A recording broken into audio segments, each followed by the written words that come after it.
E aí, você está com dúvida de plural de alguma palavra? Não sabe mais ou menos qual é o plural, por exemplo, de arroz? Então vem comigo que aqui nós vamos ver e tirar suas dúvidas. Primeiro, plural é o mesmo que flexão de número, é a mesma coisa.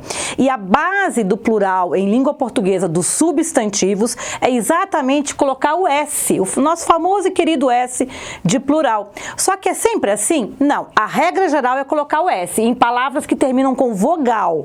Bola, bolas, óbvio que você sabe disso, né? Mas muita gente confunde aqui. Qual é o plural de chapéu, de degrau, de troféu? Pois é.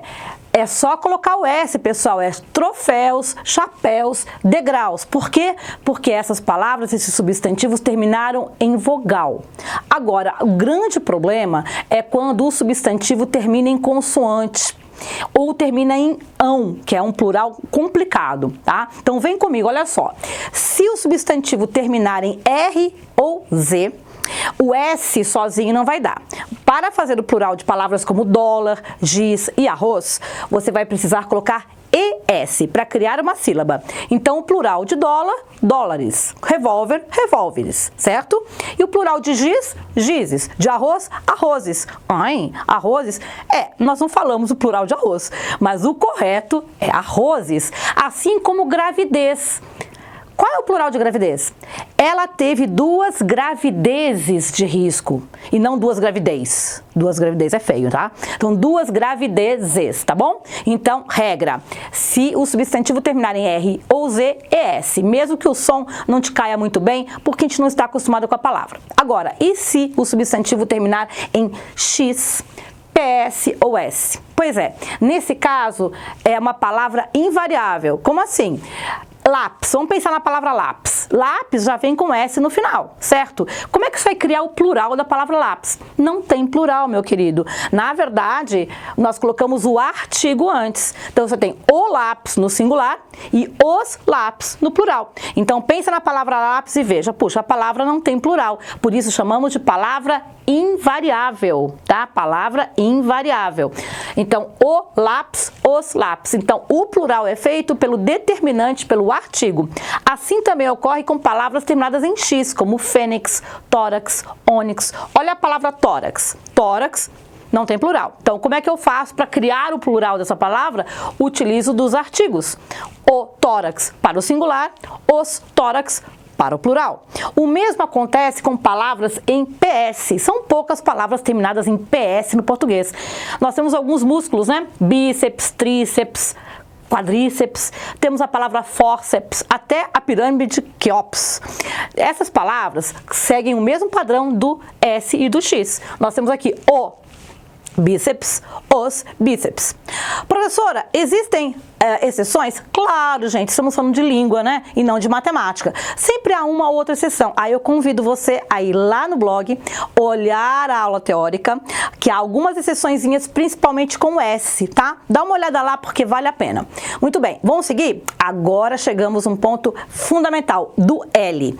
Palavras terminadas em L. Álcool, gel, sol. Como fica o plural de palavras em L? É o mais chatinho. Quando a palavra termina em al, el, ol ou u, a regra é colocar IS. Então, veja, gel, géis. Álcool, álcois.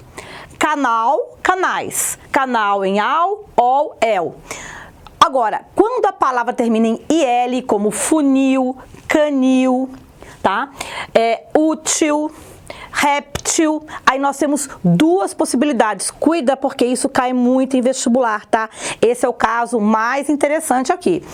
Porque são 2, né, rumos que a gente toma. Vai terminar em IS, tá? Quando for oxítona. Você não lembra disso? O que é uma palavra oxítona? Quando é a última sílaba forte. Então, vem comigo. Canil. Funil. A última sílaba é a sílaba forte, é uma oxítona. Então, quando for oxítona, o plural é IS. Então, canil, canis. Funil, funis. Fuzil, fuzis. Ok? Tá. E se aquela palavra, aquele substantivo terminado em il, ela é paroxítona, que é isso? Dá uma olhada aqui nesses 2 exemplos, acento neles. Útil, réptil, no singular, né? Então, A sílaba tônica cai na penúltima, ela é paroxítona. Nesses casos, o plural é bem diferente. Você vai colocar E e S. Então, de réptil fica répteis, tá? De útil fica úteis. Fechou, pessoal? Então, veja que o plural do il depende de você ter um conceito do que é oxítona e paroxítona. E nós temos isso no nosso curso Enem gratuito. Vai lá no blog, assiste essa aula muito importante para dar sustentação a esse caso. Ó, bacana? E aí, chegamos num caso bem complicado. Ão, plural do ão. Você tem cidadãos, né, para essa palavra em ão, você tem questões e capitães, foram os 3 exemplos que eu coloquei. Tá, professora, quando é que eu sei que vai o plural em ãos, ou em ões, ou em ães? Não há uma regra muito clara. Então aqui, tá, para terminar, eu vou te dar um conselho. Os vestibulares, Enem, enfim, vão pedir palavras do seu cotidiano, tá? Então, há uma explicação que é histórica da parte de onde vem a palavra, isso não nos interessa. Mas quando caem palavras do seu cotidiano. Cidadão, você não pode errar, né, gente? É uma palavra do nosso cotidiano. Errar é muito feio até, pega mal. O plural de cidadão é cidadãos, não aquela outra que você está pensando, tá?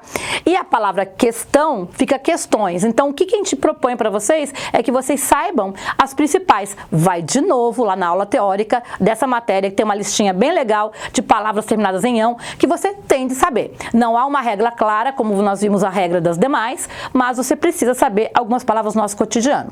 Além disso, pessoal, essa aula é muito importante para a sua redação. Por quê? Porque você provavelmente vai usar algumas palavras no plural na sua redação. E errar pega mal, gente. Degrau, degraus, ok? Cidadão, cidadãos. Presta atenção também no plural do il. Então, essa é a dica que a gente está dando aqui para vocês do plural dos substantivos compostos. Até mais!